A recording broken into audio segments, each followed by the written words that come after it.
Hello students. तो पिछले video में हमने देखा था कि एप्लीकेशन सॉफ्टवेयर क्या होता है और सिस्टम सॉफ्टवेयर क्या होता है। हमने सिस्टम सॉफ्टवेयर के एग्जांपल्स देखे थे, हमने एप्लीकेशन सॉफ्टवेयर के टाइप्स देखे थे। ठीक है, तो इस वीडियो में हम बात करेंगे सिस्टम सॉफ्टवेयर के एग्जांपल के बारे में, जो कि हमारा था ऑपरेटिंग सिस्टम। ऑपरेटिंग सिस्टम एक सिस्टम सॉफ्टवेयर है। तो इस वीडियो में हम देखेंगे कि ऑपरेटिंग सिस्टम होता क्या है, वो काम क्या करता है। ठीक है, तो हम ये सारी चीज़ें देखेंगे कि वो कितने टाइप का ऑपरेटिंग सिस्टम होता है, कैसा ऑपरेटिंग सिस्टम होता है। तो ऑपरेटिंग सिस्टम एक ऐसा सॉफ्टवेयर है जो क्या प्रोवाइड करता है, यूज़र और हार्डवेयर के बीच में इंटरफेस प्रोवाइड करता है, ताकि यूज़र जो है कंप्यूटर में लगे हार्डवेयर को ऑपरेट कर सके। ऑपरेटिंग सिस्टम क्या है? Operating system provide interface between user and the hardware. ठीक है, ऑपरेटिंग सिस्टम क्या प्रोवाइड करता है? ये एक इंटरफेस प्रोवाइड करता है यूजर को हार्डवेयर के बीच में, ताकि यूजर कंप्यूटर में लगे सारे हार्डवेयर को अच्छे से ऑपरेट कर सके। ठीक है, तो ये बेसिकली काम होता है ऑपरेटिंग सिस्टम का। ठीक है, और क्या क्या काम होता है ऑपरेटिंग सिस्टम का? ठीक है, तो देखते हैं। सबसे पहला काम होता है फाइल मैनेजमेंट का। सबसे पहला काम क्या होता है ऑपरेटिंग सिस्टम का? फाइल मैनेजमेंट का। फाइल मैनेजमेंट किसको कहते हैं? तो ऑपरेटिंग सिस्टम क्या करता है, हमारे कंप्यूटर सिस्टम में जितने भी फाइल्स होते हैं, ठीक है, चाहे वो हमारा मूवी हो, गेम हो, हमारा डॉक्यूमेंट हो, जितने भी फाइल हमारे कंप्यूटर में लगे हुए कंप्यूटर सिस्टम में होते हैं, उन सबको क्या करता है, मैनेज करता है। अब मैनेज करने का मतलब क्या है कि उनको अच्छे से रखता है, वो उनको करप्ट होने से बचाता है। ठीक है, उनको डिलीट होने से बचाता है। तो हमारा ऑपरेटिंग सिस्टम क्या करता है, हमारे सिस्टम में प्रेजेंट जितने भी फाइल्स होते हैं उनको मैनेज करता है। ठीक है, दूसरा काम क्या है, मेमोरी मैनेजमेंट का। ठीक है, पहला काम देख लिया हमने फाइल मैनेजमेंट का। दूसरा काम है हमारा मेमोरी मैनेजमेंट का। अब हमारा ऑपरेटिंग सिस्टम हमारे कंप्यूटर में लगे डिफरेंट टाइप्स ऑफ मेमोरी को भी मैनेज करता है। जैसे हमारा हो गया प्राइमरी मेमोरी, सेकेंडरी मेमोरी। इन लोगों को कौन मैनेज करता है? हमारा ऑपरेटिंग सिस्टम। कि ये अच्छे से काम कर रहे हैं कि नहीं कर रहे हैं। ठीक है, ये डेटा सेव कर रहे हैं कि नहीं कर रहे हैं, कोई इनसे डेटा रिट्रीव कर रहा है तो वो कर पा रहे हैं कि नहीं कर पा रहे हैं। ठीक है, ये सारी चीजें कौन मैनेज करता है? हमारा ऑपरेटिंग सिस्टम मैनेज करता है। ठीक है, तीसरा काम क्या है इसका? एप्लीकेशन मैनेजमेंट का।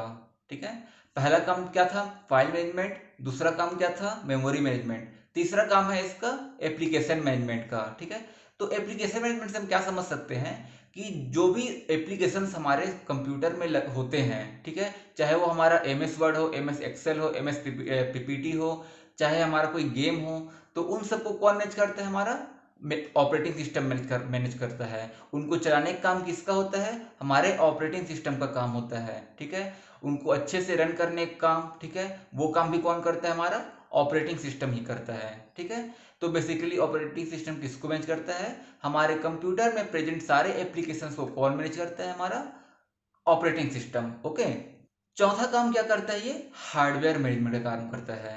ठीक है, अब हार्डवेयर मैनेजमेंट से हम क्या समझ सकते हैं कि जो भी हार्डवेयर हमारे कंप्यूटर सिस्टम में लगे हुए होते हैं, चाहे वो हमारा कीबोर्ड हो, चाहे माउस हो, चाहे सीपीयू हो, ये इन सबको भी कौन मैनेज करता है? हमारा ऑपरेटिंग सिस्टम ही मैनेज करता है। ठीक है, तो ऑपरेटिंग सिस्टम बेसिकली चार टाइप के काम करता है: फाइल मैनेजमेंट का, मेमोरी मैनेजमेंट का, हार्डवेयर मैनेजमेंट का और एप्लीकेशन मैनेजमेंट का। ठीक है, और हमारा ऑपरेटिंग सिस्टम क्या करता है, हमारे कंप्यूटर सिस्टम हमारा इफेक्टिवली रन करे, इफिशिएंटली रन करे, ये भी इंश्योर करता है। हमारा ऑपरेटिंग सिस्टम क्या इंश्योर करता है कि हमारा जो जो भी काम चल रहा है वो इफिशिएंटली हो, इफेक्टिवली हो। ठीक है, तो ये सारे काम हमारा ऑपरेटिंग सिस्टम करता है। तो आपको समझ में आ गया ऑपरेटिंग सिस्टम क्या करता है? ये एक इंटरफेस प्रोवाइड करता है यूजर और हार्डवेयर के बीच में, ताकि यूजर जो है वो कंप्यूटर सिस्टम में लगे सारे हार्डवेयर को यूज कर सके। और ये काम क्या क्या करता है? फाइल मैनेजमेंट का काम करता है, मेमोरी मैनेजमेंट का काम करता है, एप्लीकेशन मैनेजमेंट का काम करता है और हार्डवेयर मैनेजमेंट का काम करता है। तो समझ में आ गया होगा ये क्या क्या काम करता है। ठीक है, तो अब बात आती है टाइप्स ऑफ ऑपरेटिंग सिस्टम का। हमने देख लिया ऑपरेटिंग सिस्टम क्या काम करता है, वो तो हमने देख लिया।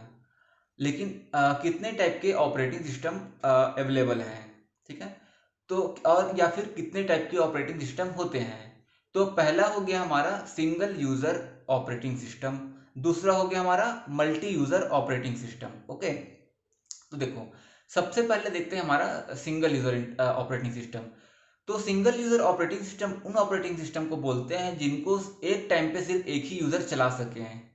ठीक है, जिस ऑपरेटिंग सिस्टम को एक बार में सिर्फ एक ही यूजर चला सकता है उसको बोला जाता है सिंगल यूजर ऑपरेटिंग सिस्टम।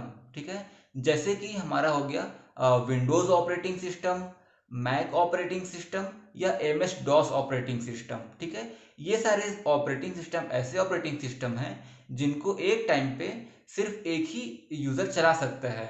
ठीक है, जो हम अपने स्कूलों में यूज करते हैं, जो आप अपने घर में यूज करते हो, वो भी क्या है, एग्जाम्पल है सिंगल यूजर ऑपरेटिंग सिस्टम का। ठीक है, दूसरा आता है मल्टी यूजर ऑपरेटिंग सिस्टम। तो मल्टी यूजर से क्या समझते हैं हम, इसमें नाम में ही लिखा है मल्टी यूजर। ठीक है, मल्टी यूजर का मतलब होता है बहुत सारे, मल्टी का मतलब होता है बहुत। ठीक है, तो जब बहुत सारे यूजर एक ही सिस्टम को एक टाइम पे चला सकते हैं उनको बोला जाता है मल्टी यूजर ऑपरेटिंग सिस्टम। ठीक है, मल्टी यूजर ऑपरेटिंग सिस्टम किनको बोला जाता है, उन ऑपरेटिंग सिस्टम को बोला जाता है जिनको एक टाइम पे बहुत सारे यूजर्स चला सकें। ठीक है, जैसे कि यूनिक्स हो गया। ठीक है, यूनिक्स क्या है, एक मल्टी यूजर ऑपरेटिंग सिस्टम है। उस ऑपरेटिंग सिस्टम को एक बार में बहुत सारे लोग चला सकते हैं। वो कैसे चलाते हैं, तो बेसिकली यूनिक्स क्या होता है, हमारा सर्वर में सर्वर को चलाने के लिए हम यूनिक्स ऑपरेटिंग सिस्टम का यूज करते हैं।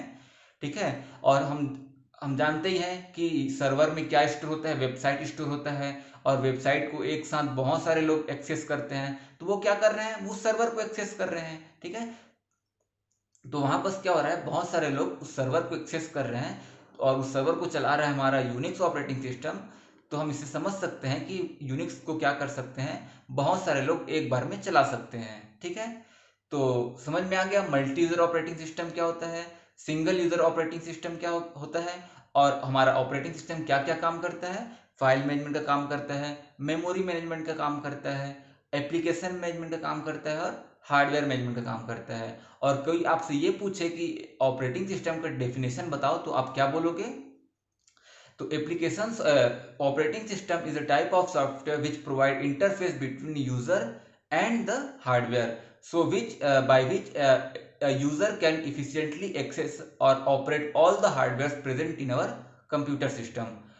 ऑपरेटिंग सिस्टम क्या करता है, ये एक इंटरफेस प्रोवाइड करता है यूजर और हार्डवेयर के बीच में, ताकि यूजर हार्डवेयर को अच्छे से एक्सेस कर सके या उनको ऑपरेट कर सके। ठीक है, तो इस वीडियो के लिए इतना ही। आगे की वीडियो में हम देखेंगे कि एप्लीकेशन सॉफ्टवेयर क्या होता है, फ्रीवेयर सॉफ्टवेयर क्या होता है, ओपन सोर्स ऑपरेटर सॉफ्टवेयर क्या होता है, प्रोप्राइटरी सॉफ्टवेयर क्या होता है। Thank you.